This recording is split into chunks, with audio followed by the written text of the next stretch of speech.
generally fading away for many of us, though lingering across the far north of Scotland. A few mist and fog patches are possible, but generally it's going to be a mild night. Temperatures ranging between 14 and 17 degrees Celsius as we start off Thursday morning. Those showers will still be in play tomorrow as well across the far north of Scotland, particularly in the Northern Isles around the Moray Firth, tending to be on the light side, and they'll steadily move their way eastwards as we move throughout the day. Central southern areas of Scotland and Northern Ireland getting off to a drier start with some sunny spells poking through, and reasonably similar for Wales and western areas of England. But you will just notice this rain area in the far east, and that's going to slip its way across parts of East Anglia, down towards the home counties in London and eventually parts of Sussex and Kent as well throughout the day. So fairly damp and wet one to come here. The brightest and sunniest of skies reserved for those further towards the west, and here it should be dry and pleasant. And quite warm in that sunshine as well.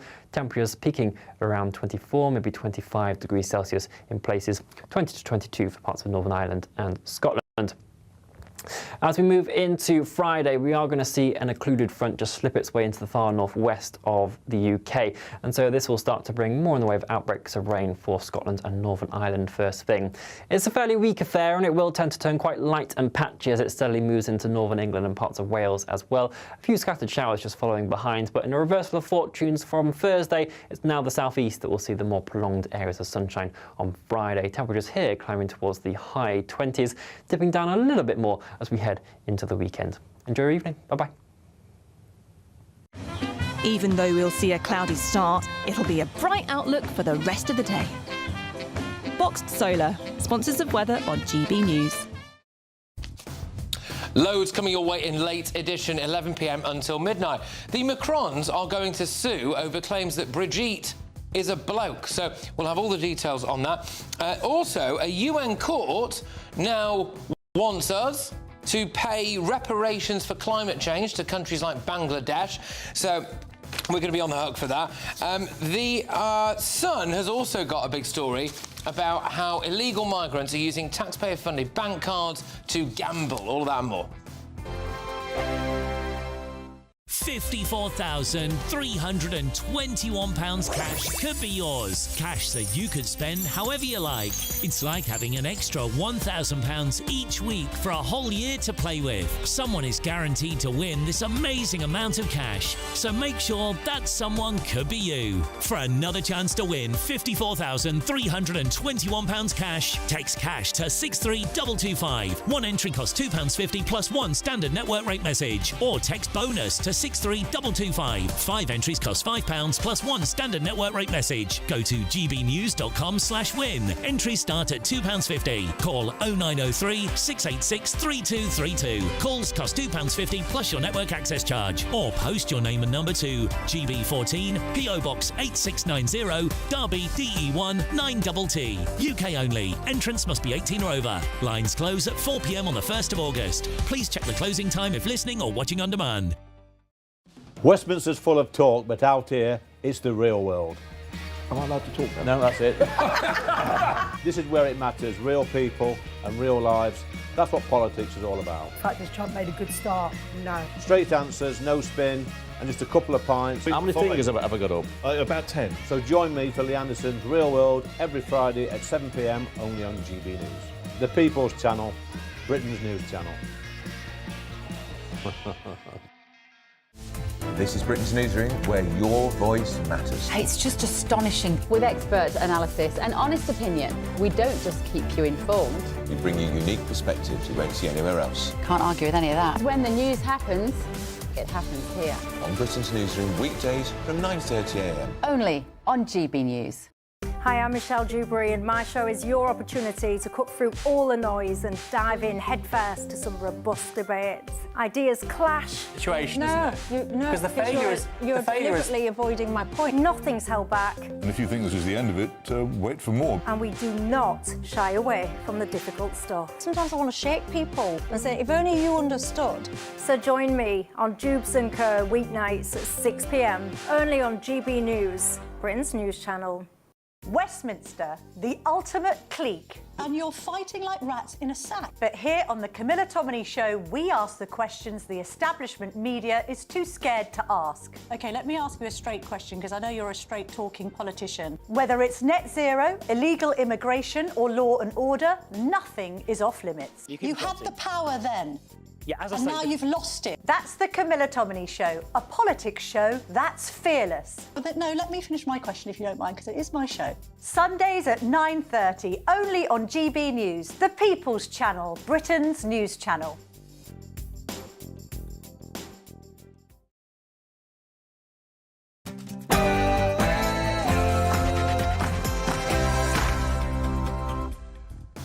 Welcome to Patrick Christys Tonight, late edition and breaking right now.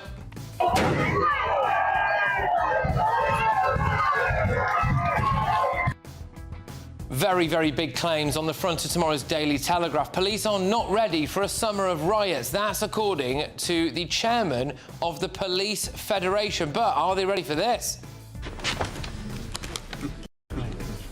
I'm sorry. That last hand nearly killed me. Asylum seekers are gambling away your money. 6,000 of them. I'm going to reveal exactly what's going on there shortly. Plus, I'm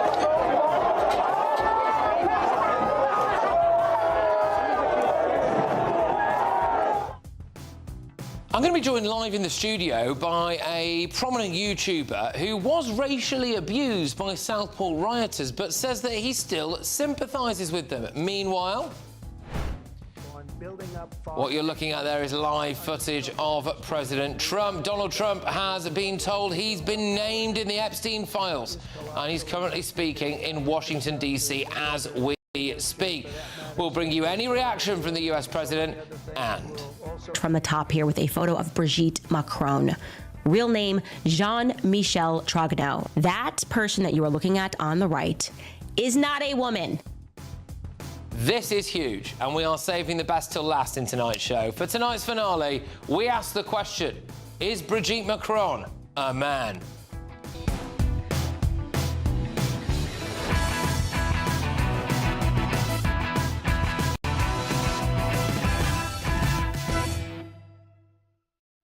Legally, the answer, of course, is no. Joining me this evening are journalists and broadcasters Christo Foufas and Nina Mishkov, as well as GB News contributor Nick Dixon. But first, let's get the news with Katie.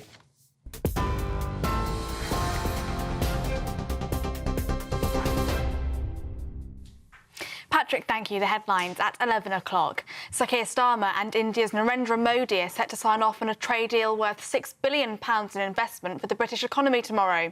The Prime Minister and his Indian counterpart have also reportedly agreed to ramp up joint efforts to tackle illegal migration and organised crime. The UK-India trade deal is understood to be the largest of its kind for its economic impact on Britain. It will see tariffs on an array of British goods reduced from an average of 15% to 3%. Essex Police has issued a dispersal order in Epping following a series of demonstrations outside a hotel believed to be housing asylum seekers. It comes as the police force has denied it bussed counter-demonstrators to and from a protest outside that hotel last week. The force said it did escort some people away from the Bell Hotel in Epping for their own safety, but any claims about the deliberate use of counter-protesters are categorically wrong. A series of demonstrations has taken place outside that hotel after an asylum seeker was charged with sexual assault earlier this month. He's denied those allegations. 10 anti-migrant protesters have been arrested on charges of disorder following scenes police have described as mindless thuggery. A woman and 2 children who were killed in a shooting in County Fermanagh are understood to be a mother, her son and daughter. The mother is aged in her 40s, but the ages of her 2 children have not yet been confirmed. A 4th person, a man, is in a serious condition in hospital after the incident in the Dromere Road area of Maguire's Bridge. All 4 people are members of the same household, and all 4 suffered gunshot wounds, police said. Two former market traders who were jailed for rigging interest rates have had their convictions overturned. Former Citigroup and UBS trader Tom Hayes spent more than 5 years in jail after becoming the first person in the world to be convicted of manipulating LIBOR in 2015. Carlo Palombo, an ex-Barclays trader, was jailed in 2019 for a similar offence. He's also had his conviction quashed. The Supreme Court ruled that there was ample evidence for a jury to convict both men had it been properly directed by the judge, but it had not, therefore undermining the fairness of the trial. The Israeli aid system is inhumane, ineffective, dangerous and fuelling instability. Those were the words of the UK's ambassador to the UN, Dame Barbara Woodward. President Trump spoke to Benjamin Netanyahu, the Israeli Prime Minister, about the deteriorating humanitarian situation in Gaza. It comes as more than 100 aid agencies, including Oxfam and Save the Children, have issued a joint statement warning that mass starvation is spreading across Gaza despite Israeli denials. Israel has dismissed reports of numerous Palestinian deaths from malnutrition as propaganda. A UN Security Council meeting took place today on the situation in the Middle East. And the Lionesses will face Spain in the Women's Euro final on Sunday. Spain have just beaten Germany 1-0 in the second semi-final, which also went to extra time.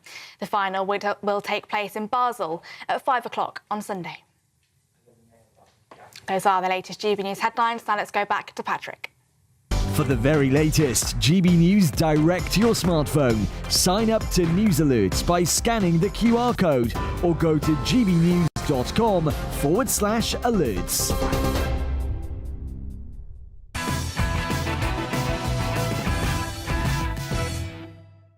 Welcome to Patrick Christys Tonight, late edition. Let's get stuck straight into Thursday's front pages.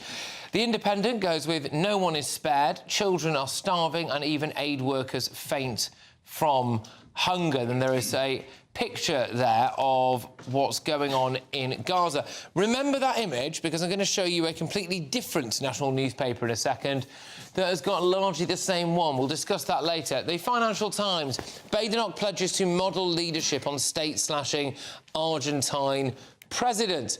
However, apparently she hasn't really told anyone how she's going to do that exactly. The Daily Express, here you go. I said it was coming up. The Daily Express has decided for 2 days in a row to go with a huge picture on their front pages of what's going on inside Gaza. Yesterday was a really harrowing image of a emaciated young child, and this one is now "Feed the children of Gaza and their tormented, terrified, broken and panicked mothers." In fact, it's actually a message from Bob Geldof. Now, look, I'm not disputing what we're seeing in the image there. It's horrific, it is moving. But for the Daily Express's front page to be essentially written by Bob Geldof is an odd shift for well, for what is traditionally seen as one of the most right-wing newspapers. But we go for the Eye. Cancer patients face crushing treatment delays due to doctor strike tomorrow. So the doctors are striking on Friday, and people are going to die, aren't they, as a result of this, despite what they say. The Sun, they call it a 4-star fiasco. They've gone for a story that we've been doing a lot here on GB News, the Britannia Hotel in London being used now as an overflow migrant facility, or it will be shortly, and a couple of other migrant stories, like this one on the Mail. Asylum seekers are gambling away with taxpayers' cash. So you give, whether you like it or not, asylum seekers a bank card, basically, with £50 a week on it. And the Home Office has been able to detect that several thousand of those asylum seekers are using that bank card at places like gambling shops. Is that what they're called? Casinos, that's another name for it. Betting shops, that's where they're using it. So, well, you're allowing them to do that anyway. The Telegraph, police not ready for summer of unrest. And now, that is from the head of the Police Federation, but it actually echoes things that Angela Rayner apparently told Sir Keir Starmer in her last cabinet meeting before the summer recess, or before the... is it summer recess? It will be summer recess now, won't it? Yes. Anyway, the Mirror, monster of rock and proud grandpa. It's another tribute to the one and only Ozzy Osbourne. OK, we are joined this evening by journalist and broadcasting royalty, Christo Fufas, broadcaster extraordinaire, Nina Mishkov, and we've also got GB News contributor Nick Dixon. Now, Christo is coming. Let's just address the elephant in the room. You're angry with him because you've got back off holiday for 2 weeks and I wasn't excited enough to see you. I may have mentioned that, but that you were more interested in, you know, presenting your show than throwing your arms around me and greeting me and, like, being excited that I'm back here. Well, sorry, I'm very happy to have you, and thank you for being here. High maintenance and everything. No, but, no, the news. That's all right. It's not bromance on the rocks, is it? Yeah, that's actually the front page of the Daily Star. We haven't got to that. We haven't got to that yet. Bromance on the rocks. Well, let's just start with the Daily Telegraph. And Nick, as someone who's regularly accused of helping to incite these summer of riots that we're going to have now, I thought I'd go to you. The police say that that they're not ready for summer of violence. What do you think about this? Yeah. I mean, they were not ready last time, which is why Starmer, one reason he was so harsh on people over Southport, they were terrified. They're terrified of this. They don't have any way to control it. We've seen what's happened in Epping. Tiff Lynch, head of the Police Federation, is calling that a signal flare. So they're saying there's only going to be more of this. And we remember that the context of this is as well that Farage has just said we're facing potential societal collapse. People are saying things like this now. Mainstream people. Alison Pearson said today on Twitter, does anyone want a military coup? Yeah. Because we can't do the basics of securing our borders. So it's got to the point where Ant Middleton and some of his retired mates could probably go down there, solve it in about an hour.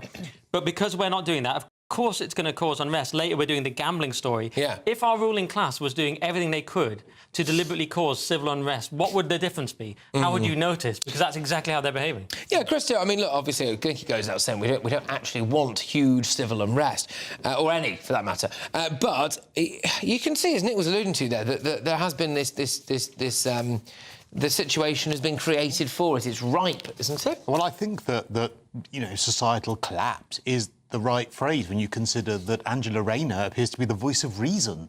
I mean, I don't understand how that's happened, but she's absolutely right in saying, obviously no one wants unrest, but people are really, really angry. And the thing that people, I don't think, understand is that people's anger, whether it be Southport last year, whether it be, what's been happening in Epping, what's happening in Canary Wharf at the Britannia, these are symptoms of problems in society, people's anger, and it almost could be anything that lights the touch paper about all of this. Yeah. We need to be sophisticated enough to look at the symptoms and the reasons why this is happening, rather than just banding around everyone being called thugs, because they are radicalised for a reason.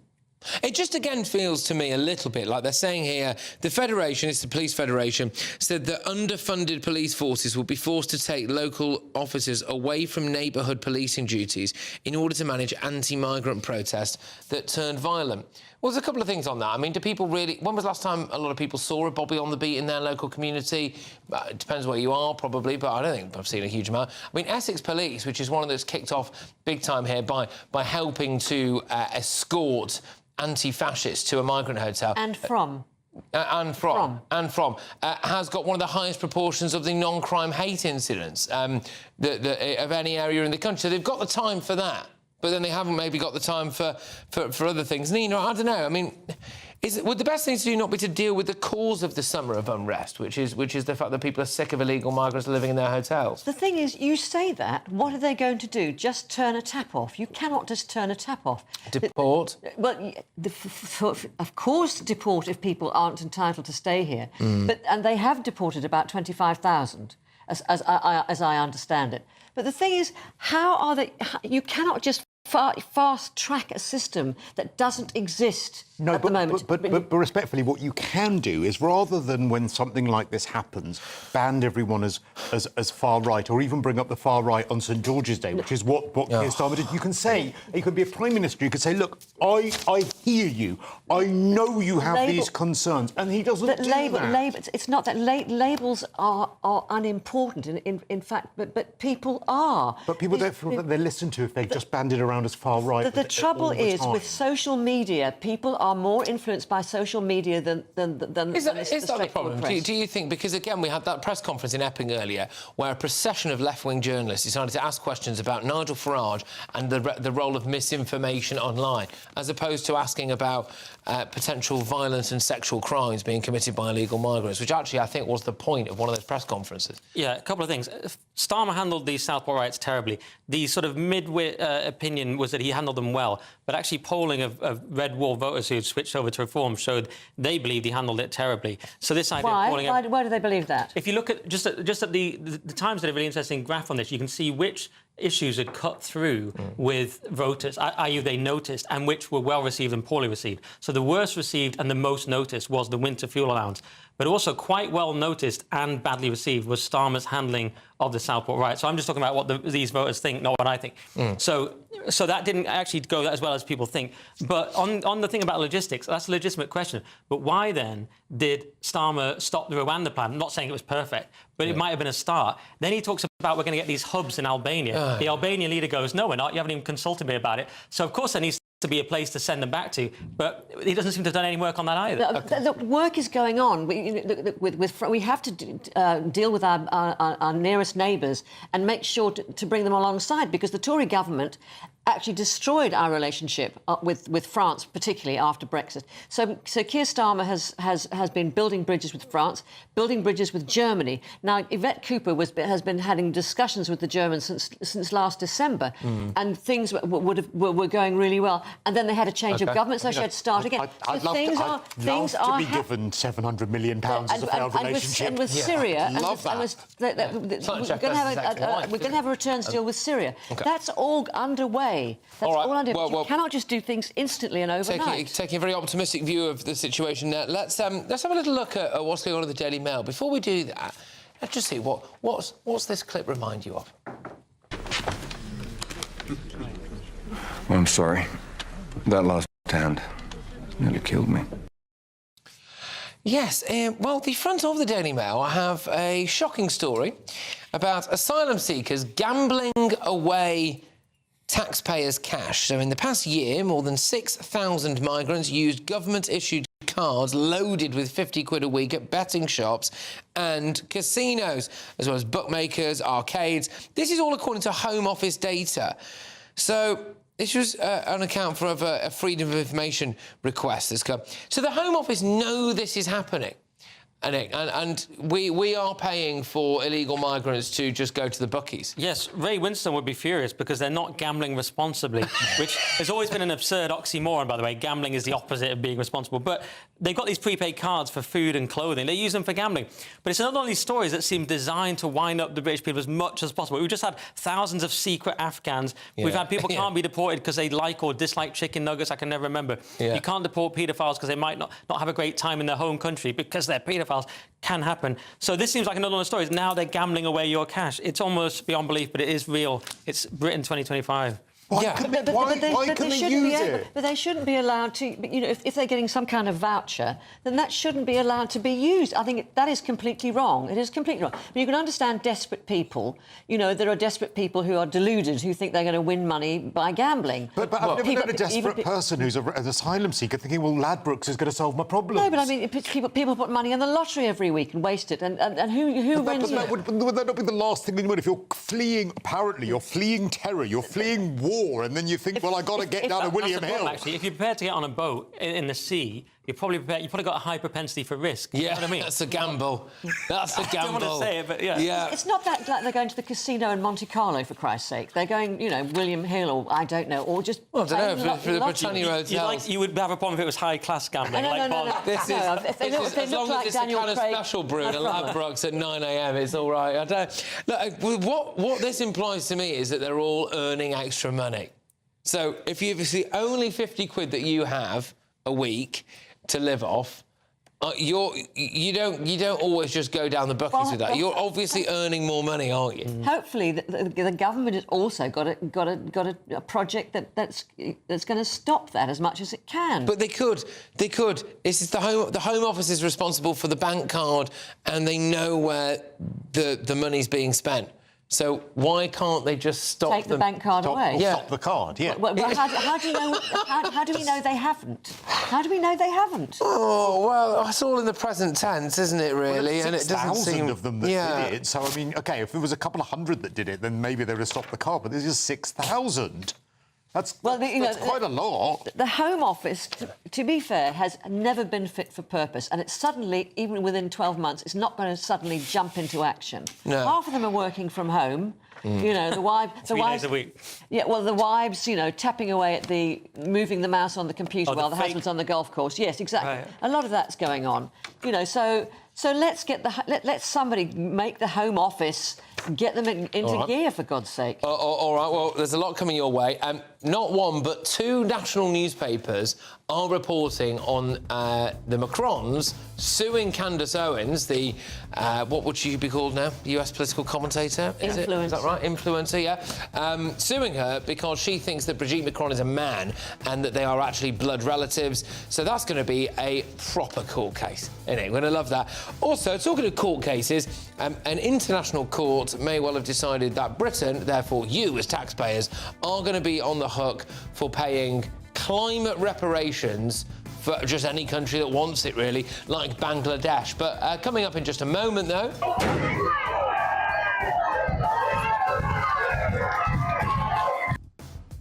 I'm going to be joined by a man who was racially abused at the Southport riots, but still sympathises with their concerns. That's in relation to the Daily Telegraph's front page. Patrick Christys tonight, late edition.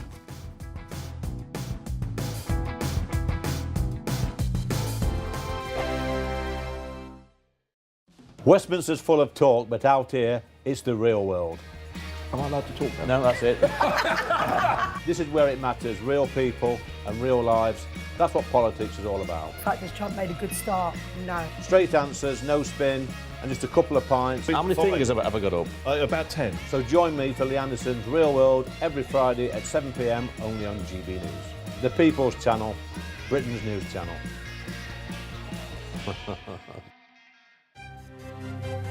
GB News Breakfast, every day from 6 a.m. You have a very nice accent, and I always thought but obviously I'm totally wrong. I've learned something already straight away. I mean, we've interviewed together on countless occasions. I thought you would have picked up on my English accent. Oh no, you're just changing it now. You're changing it a bit here. Yeah, I'm just putting it on for you, mate. Well, I'll tell you this, Chesney. I think it's amazing that we're talking about a tour next March for a man like you, and that shows you the extent to which you have to be organised to do these things. I thought like you're advertising this for this month or next month. Why the need to go so early? Oh no, it's just to give people plenty of advance notice. You know, these days life comes up very fast, doesn't it? So I'm always touring, Eamon. I've actually got some headline shows coming up next week. I'm in Cardiff and Southampton, but we've just announced this headline tour for next year. So I thought I'd get it out there and let people know in advance. You know. Good. And Chesney, just looking at your Instagram now, I mean, you've got a sense of humour, haven't you? Because you've been putting videos out there saying people think I'm a one-hit wonder, but let me tell you, there'll be a lot more songs than just the one that you're most famous for. Yes. Contrary to popular belief, there are other songs. So looking forward, I've got a new album out right now, Ellie, and it's all been very, very well received. I'm so honoured and grateful for that. And so, yeah, I'll be performing some of this new album out on the road soon. You guys should come. GB News, the People's Channel. You've read the headlines, you've heard what those in power have to say. How about now we actually get to the truth? They would pay attention. We go beyond the political theatre and tell you what's really going on behind the scenes. For a massive council tax hike, one of the biggest in the UK. Others follow their lines, but we go off script. You sound like a broken record, just like week after week. Cutting through the narratives and giving you unique perspectives. That's Ben Leo tonight, Saturdays and Sundays from 9 p.m. on GB News, Britain's news channel.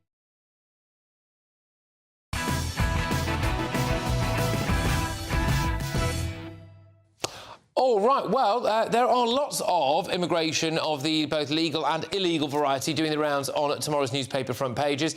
But a YouTuber who was at one of last summer's disorder moments says that despite protesters threatening his wife, I believe, he sympathises with some of them. Now, he made the comments in a new documentary, One Day in Southport, which is going to be on Channel 4. And we've got a little snippet of it here.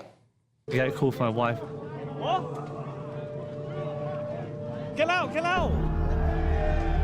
She was still in the car at that point, and she said, someone's outside my car. She said there's one guy by the window and he's breaking the car next to her, to the left and the right, and he's swearing at her saying, "Get out of the fucking car, bitch." My heart's racing at this point. I was thinking they're going to pull her out or beat her up, or the car was even get burned with her in it.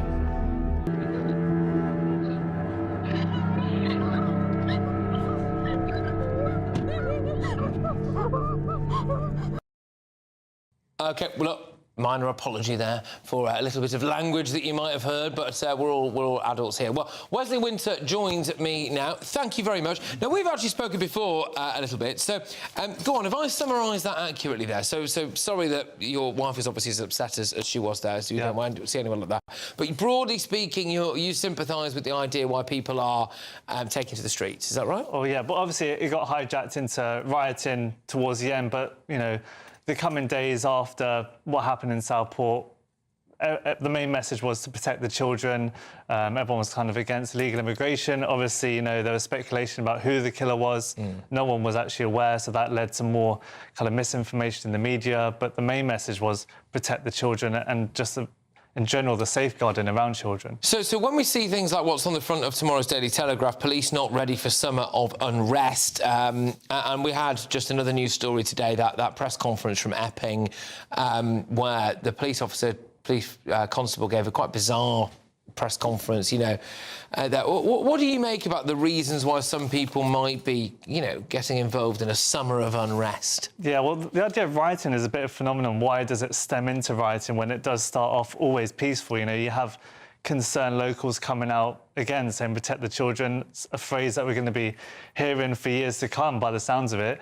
But I think what happens is people just are attracted to violence that does occur. Maybe it is aggravated, who knows, but I think at the end of the day, people feel unheard and there's not enough is getting done quick enough. And when people don't have a solution, they're going to vent their anger. And what I find great about the stuff that you do is that you just get right in amongst it with a little camera and a microphone, and you plonk yourself in the middle of it, and you do a lot of walkthroughs, which I think are great, because then it's like everyone's looking at it through your eyes when you're in the middle of these situations, which is really important, I think, for people to understand what's going on. So when you see like a lot of the overt left-wing press standing up and asking questions about things like Nigel Farage putting out misinformation or helping to stir the pot, what do you hear and see when you're at some of these protests? What do you think the real reasons for them are? Well, that's the thing. When I go out, it's very like run and gun. So I'll be speaking to ordinary locals where maybe the mainstream media will have a specific spokesperson who will speak all proper and, you know,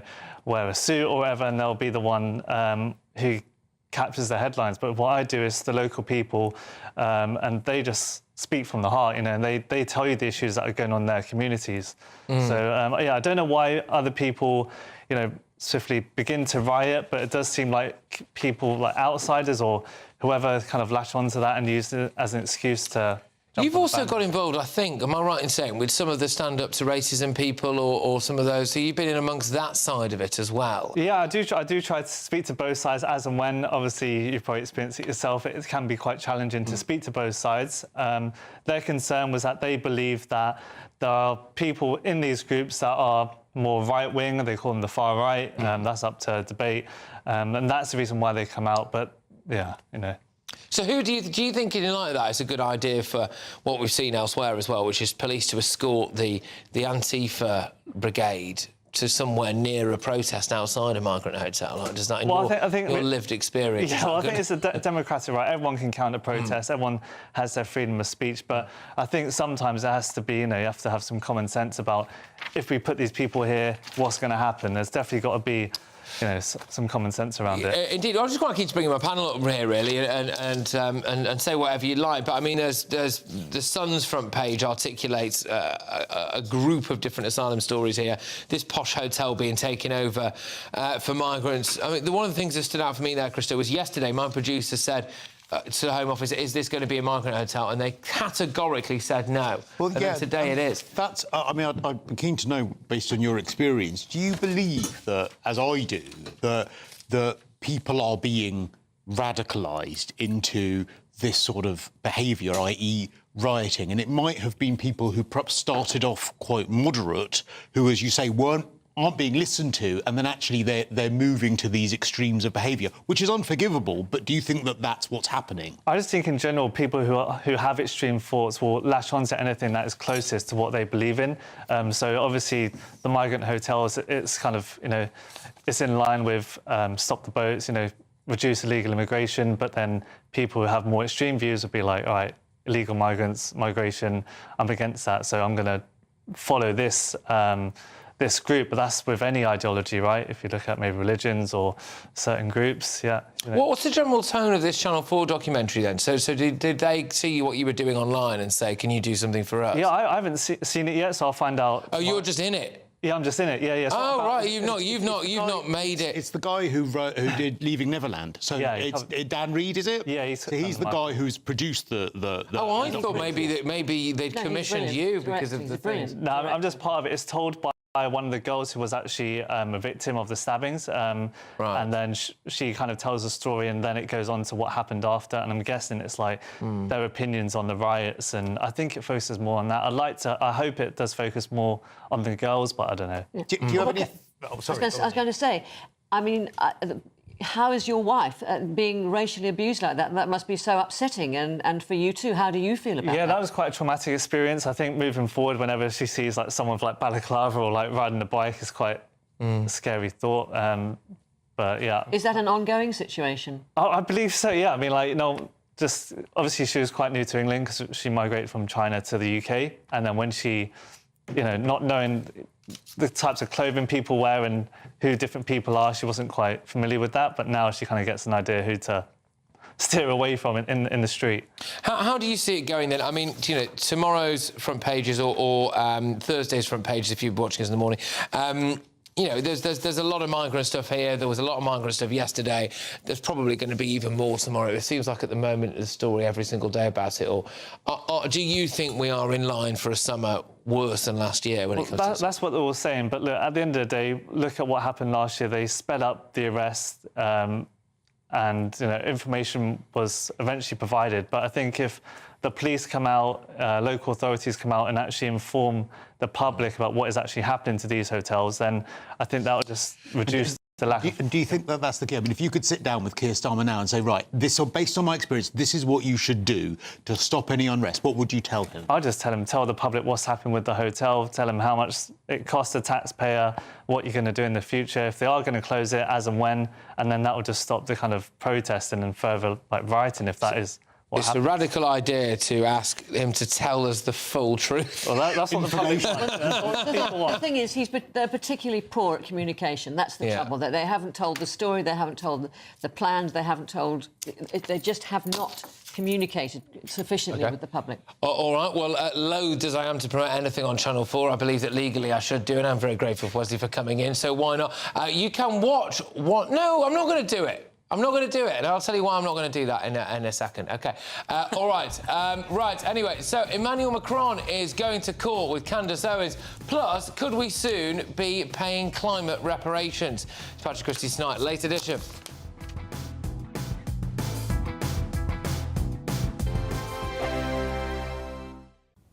Hello there, and a very good evening to you. This is your GB News weather update provided by the Met Office. Look, a few of us have managed to see some sunshine today, but generally there's been a lot of cloud across the UK. Into this evening, though, we should start to see that cloud break up a touch more, and there will be some clearer spells developing. The showers that we've had around today as well, generally fading away for many of us, though lingering across the far north of Scotland. A few mist and fog patches are possible, but generally it's going to be a mild night. Temperatures ranging between 14 and 17 degrees Celsius as we start off Thursday morning. Those showers will still be in play tomorrow as well across the far north of Scotland, particularly the Northern Isles around the Moray Firth, tending to be on the light side, and they'll steadily move their way eastwards as we move throughout the day. Central southern areas of Scotland and Northern Ireland getting off to a drier start with some sunny spells poking through, and reasonably similar for Wales and western areas of England. But you will just notice this rain area in the far east, and that's going to slip its way across parts of East Anglia, down towards the home counties in London, and eventually parts of Sussex and Kent as well throughout the day. So fairly damp and wet one to come here. The brightest and sunniest of skies reserved for those further towards the west, and here it should be dry and pleasant. And quite warm in that sunshine as well. Temperatures peaking around 24, maybe 25 degrees Celsius in places, 20 to 22 for parts of Northern Ireland and Scotland. As we move into Friday, we are going to see an occluded front just slip its way into the far northwest of the UK. And so this will start to bring more in the way of outbreaks of rain for Scotland and Northern Ireland first thing. It's a fairly weak affair, and it will tend to turn quite light and patchy as it steadily moves into northern England and parts of Wales as well. A few scattered showers just following behind, but in a reversal of fortunes from Thursday, it's now the southeast that will see the more prolonged areas of sunshine on Friday. Temperatures here climbing towards the high 20s, dipping down a little bit more as we head into the weekend. Enjoy your evening. Bye-bye.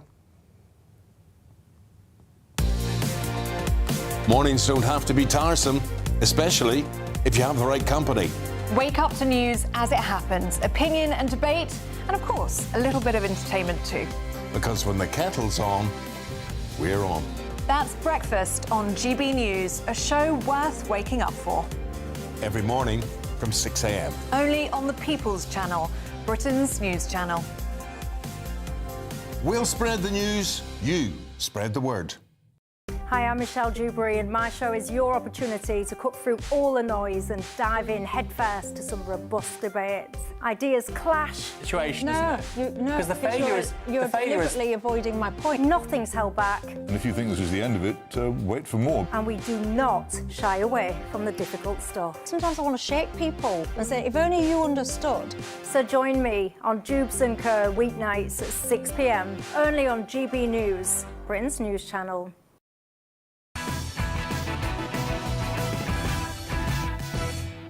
OK, welcome back to Patrick Christys Tonight, late edition. Should countries who are failing to protect the world from climate change pay reparations? Well, believe it or not, this is on the side of the Daily Telegraph's front page tomorrow. And the International Court of Justice thinks so. It was the largest ever case heard by the ICJ. It involved 96 countries, 10,000 pages of documents, 15 judges and 2 weeks of hearings, and it was in December. So after all that, have they got it right? Should polluting countries pay for reparations? Nick, let's start with you. So, reading between the lines here, it means that basically Bangladesh can try to make us pay for climate reparations, and this international court has decided that that's the right thing. Yes, they've said that The Hague say failing to protect the planet from climate change may breach international law. But, Patrick, what doesn't breach international law now? I'm sick of international law. Yeah. This is always the reason we can't do anything. You're breaching international law by saying I know, that. Sorry. I know. We can't stop some dinghies. Sorry. Using the wrong light bulb is like a hate crime. We've got all these EU law. So, that's a very GB News thing to say, but that's what people expect us to say. They just tune in and I'm That's saying all stuff right. like that. But forcing vegans onto us. Exactly. Yeah. But they say countries damaged by climate change may be entitled to reparations. Of course, it involves us giving money to people like everything does. And this judge even says a clean, healthy, sustainable environment is a human right. It's not, though, is it? I mean, it's just not. It's like when Jeremy Corbyn said broadband was a human right. It's nice to have a clean environment. I don't know if it's a human right, but when you get down to it, they produce this 100-page-long advisory opinion. It's advisory, it's non-binding. So it's the kind of thing Starmer will listen to and do just to be a sort of goody two-shoes, like Chagos. We don't actually need to do it, though. We can just ignore it. Exactly like Chagos, exactly like Chagos. And because it was loosely dressed up as international law, and we now have an international human rights lawyer, well, two of them, one as an Attorney General and one as a Prime Minister, this now seems like we have to do this stuff. You just know that Ed Miliband is foaming at the mouth over his chequebook. He's just so desperate now to give away the money. I hate this story. I hate the idea of reparations, but also as well, a lot of the countries, and I don't mean to be more rude than normal. Go on, be vile. No, but if you are a country like sort of Bangladesh or somewhere like that, right? Are some of those countries, when it comes to their sort of sanitation, when it comes to all of those sorts of things, where have you just got back from? I've just got back from Morocco. How's that over there, sanitation? Well, actually, in fairness, there was rubbish all over the street. streets. There were cyclists Right. and motorcyclists like cutting in front of me, nearly killing me. And then I got back to London. I thought it's sort of different. So you know, it's exactly the same. Right, Nina, quickly, and then we've got a guest on this. So go on. Sorry, yes. Just to say, that we're not talking about Bangladesh. Let's talk about Vanuatu, which is an island, OK? And the island is not going to exist because the sea is rising, and it's the people of Vanuatu who have started this whole thing because they said the people who've been polluting the planet have taken our home away from us. And that's why. So it's obviously, but it's not. But have a go at China. But they're not aiming it at the UK. We were reading as if they're aiming it at the Western world. All right. Well, yes, exactly. Of which we are a bit. But anyway, joining us now is Donica McCarthy, the director of the Climate Coalition. Sorry.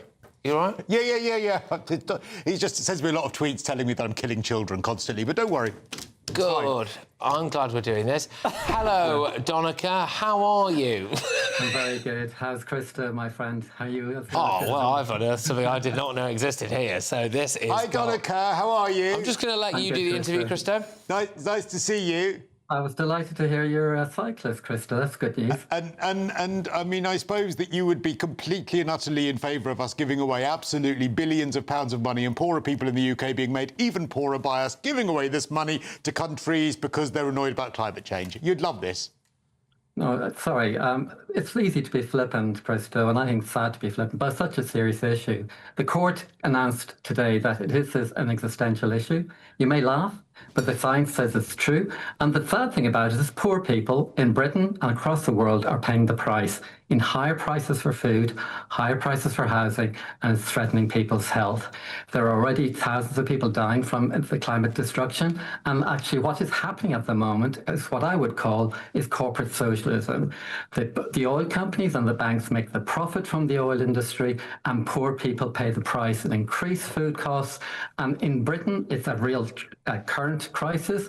The National Farmers Union in Wales said that they can no longer guarantee food production in this country because of the damage to the climate. Why would you want poorer people here in the UK to have less money? Because ultimately, if the UK government gives reparations to these countries, it's going to be the poorest here that suffer.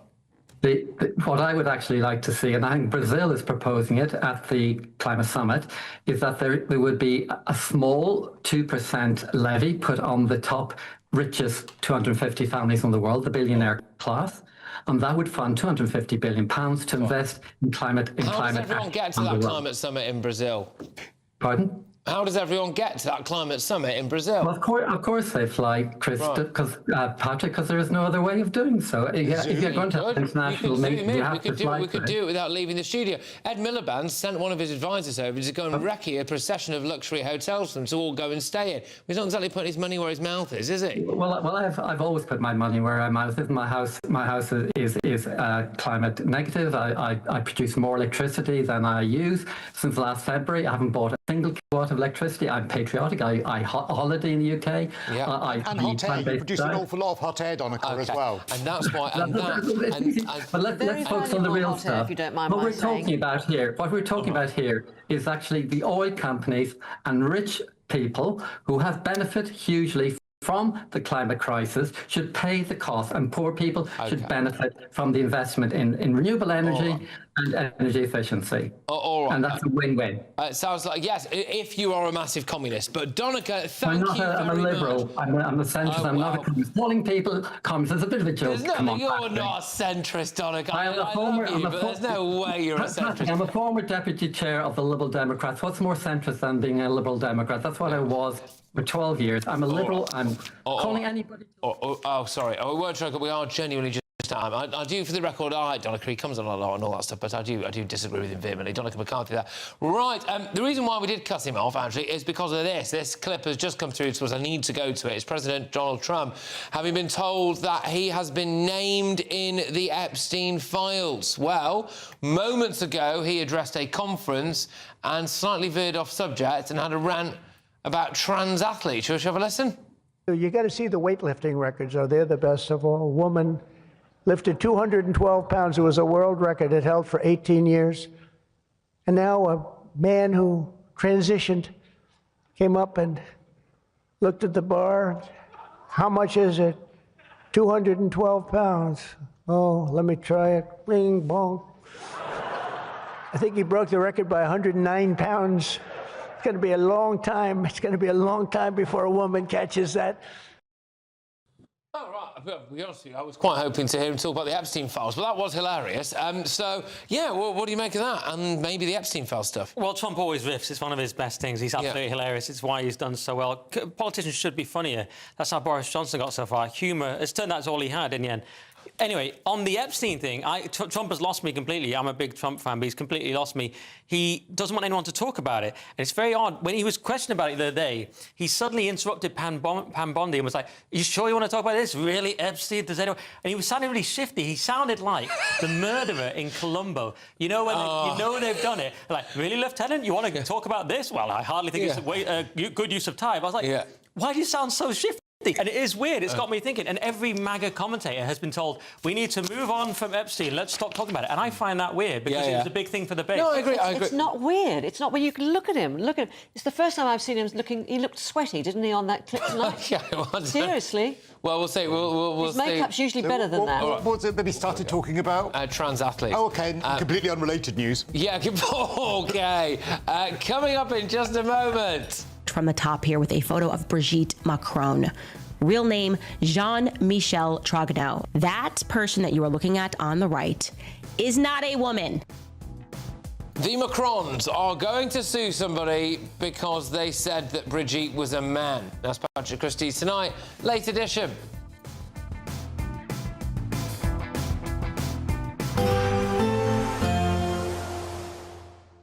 I forecast a perfect holiday in the sun. Weather looking good then? For sure, and no worries about our travel insurance. All Clear Travel Insurance sponsors GBNews Travel Destinations Forecast. If you or anyone you know is heading further afield to find some warm weather during the next few days, it will be hot in Italy and Greece. Breezy for the Canaries as well as Madeira. It's also unusually breezy through parts of Spain and Portugal, with an area of intense thundery outbreaks through Mallorca and more especially Menorca. But it's southern Italy where we're going to see temperatures rise to unusually high values over the next few days and into the weekend. All Clear Travel Insurance sponsors GBNews Travel Destinations Forecast. Britain was once the envy of the world. But look around. A nation that no longer knows what it is or where it's going. A country that's broken.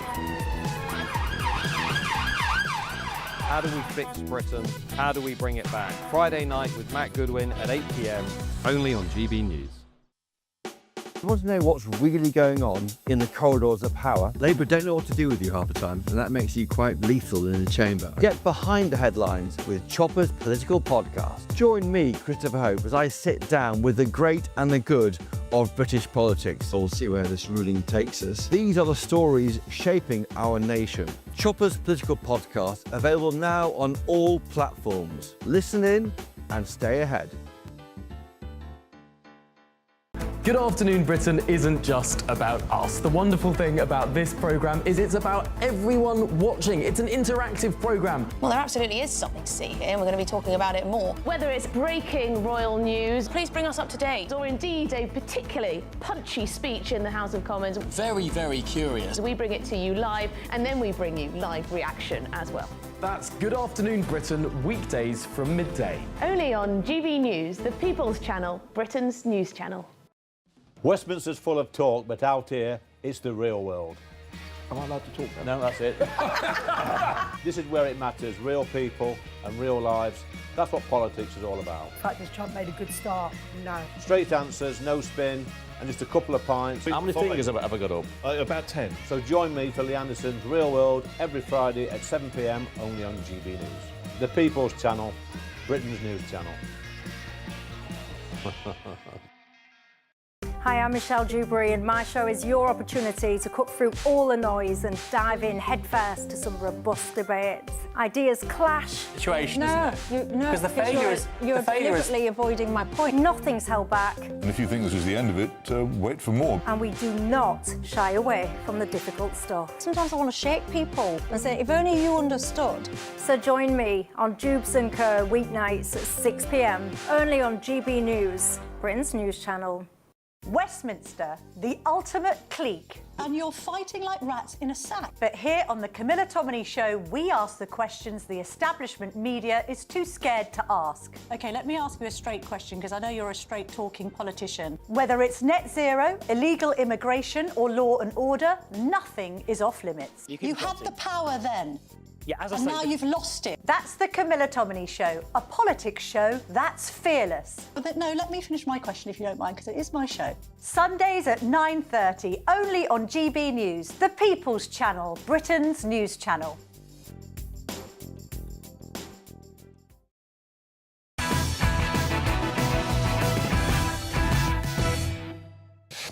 All right, well, kind of astonishing story this, but I think we've all wondered when it was going to happen.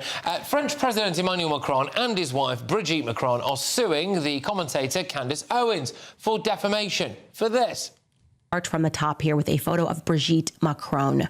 Real name, Jean-Michel Trogneau. That person that you are looking at on the right is not a woman. Okay, here is a photo, by the way, just over the years, Jean-Michel Trogneau, as he became Brigitte. As I said, the evidence for this is overwhelming. That second photo, I believe they found a photo of him at a pride parade when he was just living as a homosexual man. Candace Owens said in early 2024 that she would stake her entire professional reputation on the fact that Brigitte Macron is, in fact, a man. Since then, she's doubled down on those claims, added even more claims to them, including an 8-part podcast series called Becoming Brigitte, which I have watched all of, actually.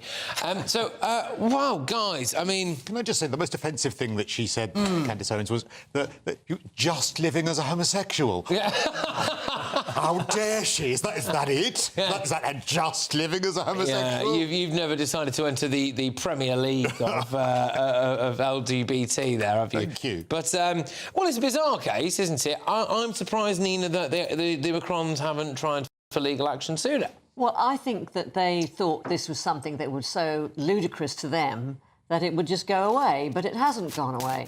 And the fact of the matter is that Brigitte Macron has children, for heaven's sake, so she's not a man. She's not transgender. Science hasn't actually. But therefore, you would have thought far. that. Yeah, well, fine. I mean, but you would have thought that maybe it would have been quite easy to win the court case.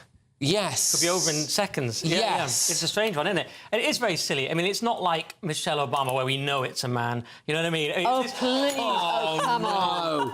Come on. Satirical content. Satirical content. Not Well, please don't Michelle Obama is not a man. Carry on. She's a heroine, that woman. I was just kidding. We know it's very What is it about strong women that men feel they have to pull them down? It's a mere joke. It's a mere joke. It also might be how strong she is. But you know what? Do you know what? Sorry. The real story is silly enough. It's bizarre enough. I mean, she met Macron when he was 15. She was a teacher. Oh, yeah. In the school, he was in the class with her daughter and stuff.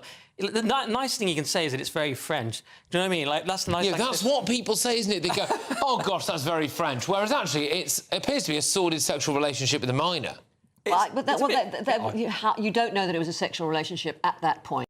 Okay, I see. I mean, let's try not to get more lawsuits. Never been. Okay. And Michelle's a woman, so is Macron's wife. How in court does she intend to prove it? Because I don't want to be there if she does. You don't, say that again. Sorry, in court there's a lot going on in my ear at the moment. Go on. The fact that she is a woman, because birth certificate, scientific, genetic, you know, just genetics. So she doesn't need to display it. Oh, I see. Right. No. Well, then, good. But also, Christo, given your track record, you still wouldn't know what you were looking at, would you? So there we go. Right. There's too much going on down there. Pulleys and levers, I wouldn't understand. Exactly. Do I have to do any cleaning up now? So Michelle Obama's not a bloke. Brigitte Macron's probably not a bloke either. That'll do, won't it? There's a list of libels for you. OK, and apologise if anyone's offended by anything at all. Right, let's round up your newspapers.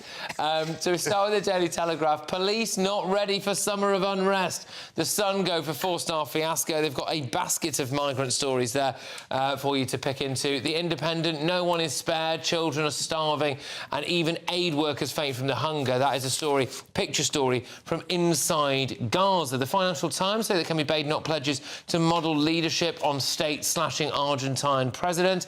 The Daily Express, they've got basically the same front page as The Independent. Massive contrast that between the left and the right of the British tabloid press. Feed the children of Gaza and their tormented, terrified, broken and panicked mothers. That is a message from Bob Geldof, I believe, that the Express have run with. The Eye paper, cancer patients face crushing treatment delays due to the doctors' strike. Again, interesting, a left-wing paper coming down against the junior doctors. And the Daily Mail, asylum seekers gambling with your money. That is taxpayer-funded cards that they are using to gamble. And the Mirror's got a tribute to Ozzy Osbourne. Thank you very much, a wonderful panel. Thank you to everyone at home. Breakfast follows this show if you're watching us in the morning. Take care.